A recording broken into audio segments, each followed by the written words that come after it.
The standards unify us as a professional community.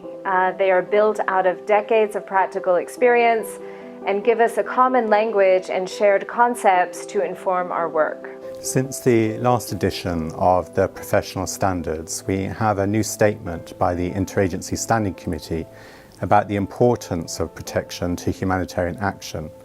And the ICRC has said that protection is central to humanitarian action and it should be the outcome of our work. This is already the third edition of the professional standards, reflecting the evolution of our reflection, but also the evolution of the challenges that we are facing in the field. So we started just over 2 years ago with the advisory group, a group of agencies, NGOs and UN agencies involved in both humanitarian and human rights work. We started together to reflect on what were the areas of the documents that required revision.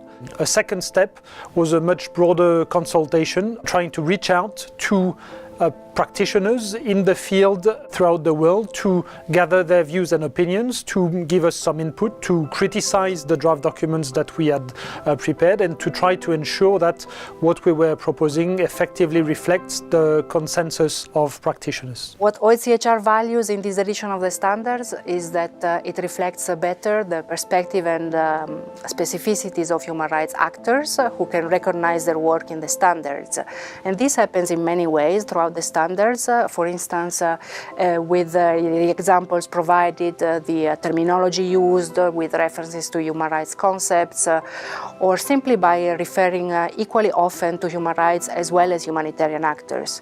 The standards reflect more protection work that typically human rights actors undertake, like the promotion of accountability for violations, access to remedies, or advocacy to change laws. One of the greatest strengths of this new edition is really about the engagement with multiple actors, the fact that the guidance itself is really geared at both humanitarian and human rights actors, but also there's new guidance around engagement with multinational forces and peacekeeping forces as a reflection of the current operating environment. In the first chapter, there is a reinforced link that has been made between non-discrimination and impartiality, and I think it's very important because in a true humanitarian action, there is a need for it to be really impartial, and it's not impartial if it does not take into account the needs of the most vulnerable that must be tackled first. Another part which is, I think, a great step forward is our discussion of the project cycle and causal logic and identifying risks. I think that we're a lot clearer now than we were before.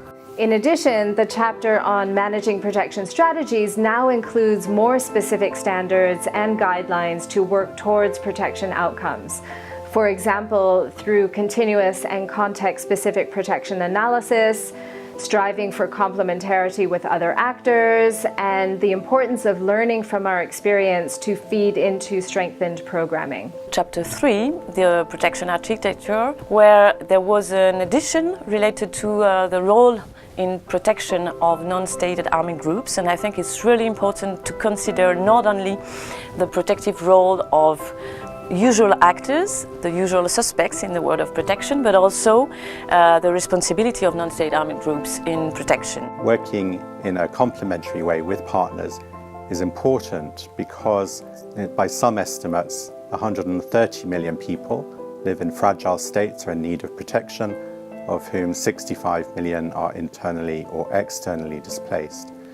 And no one actor can deliver protection services to all of those people, and we need to work in a complementary way, ensuring that all our strengths are used to deliver protection. We have worked hard in this revised third edition of the Professional Standards for Protection work to reflect recent developments in technology, in law and regulations, particularly on personal data and data protection. And in particular, Chapter 6 and its annexes addresses a wide range of information technology issues and provides guidance on their use. And we're definitely going to incorporate this guidance into our staff trainings and field work.